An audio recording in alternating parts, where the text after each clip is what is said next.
Ross Coulthart is back with me. He did the interview for NewsNation, and I want to bring in some more voices also to add to this conversation. We want to get all sides in. Mick West is a key voice in these discussions. He does not believe Dave's story. He doesn't think that it adds up. I also have with me Michael Shellenberger, who believes that this has been a long time coming, and Michael does believe David Grusch's story. But Mick, I want to start with you. You've seen the interview. Are you essentially calling David Grusch a liar?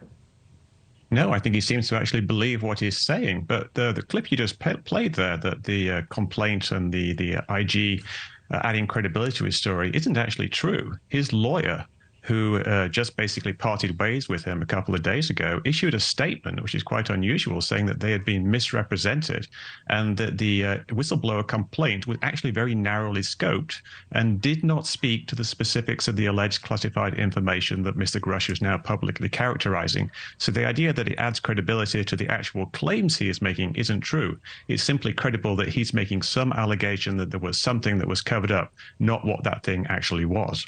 Let me bring Ross in because there is some, there's an interesting development. I read the statement too, Ross. I didn't quite read it like that. I took the statement from his lawyer and the former inspector general to be, look, we did what we were out to do here to get him this far, and we've finished. I mean, what's going on with the lawyer? Okay, let me just make it very clear here. Mick's unfortunately misconceived what the lawyers were actually talking about. Great respect. The simple fact is the representations that were made by the Inspector General, not by the lawyers, are the ones that are relevant.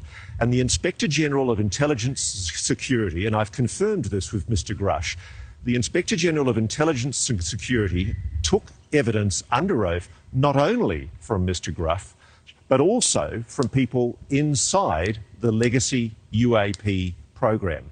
Witnesses have given evidence in support of David Grusch's allegations to the Inspector General, and it wasn't just about the reprisal allegations. Unfortunately, you're going to hear in coming days, I can't talk about it at this stage, but you're going to hear in coming days that Chuck McCullough is still acting for David Grusch. He hasn't dissociated himself from his client at all. And in fact, you will see something I'm not allowed to explain, but basically it'll come out in due course that Mr. McCullough is still acting for his client. Okay, we'll keep an eye on that because that'll be an interesting. I just want to get Mick back in. We'll be looking for that because there's been some uncertainty with the lawyer situation. But Mick, I just want to ask you because you're a skeptic. The thing that I keep going back to is David Grusch has these incredible credentials. High-level intelligence officer, spent years keeping these secrets, has now gone under oath, essentially, and could go to jail for lying about some of this stuff. I mean, what would his reason for lying be? I don't necessarily think that he's lying. All the stuff that he says has been cleared by DOPSA, the Defense Office of Pre-Publication and Security Review. That doesn't mean that it's actually true. It doesn't mean that he's lying, but it also doesn't mean that it's accurate. The things that have been cleared for release are I don't get it. I'm sorry. I don't understand. Yeah. What do you mean if you don't believe his story, but then wouldn't he be lying? Explain to me what you mean. No, he will be mistaken. If someone has told him stuff and he believes that what they have told him, he is not lying. He's just mistaken. And the claims that he's made are quite extraordinary, and they're things that would be secret. The idea that we have aliens are killing Americans, the thing that we've discovered these craft, and the actual details of the analysis that we've performed on this isotopic analysis and things like that. If that was actually an adversary craft, we wouldn't want them to know what type of analysis we performed on them. So he's revealing things that would be secret. They've been cleared by the Department of Defense, which means they're not actually secret, which probably means that they're not actually true.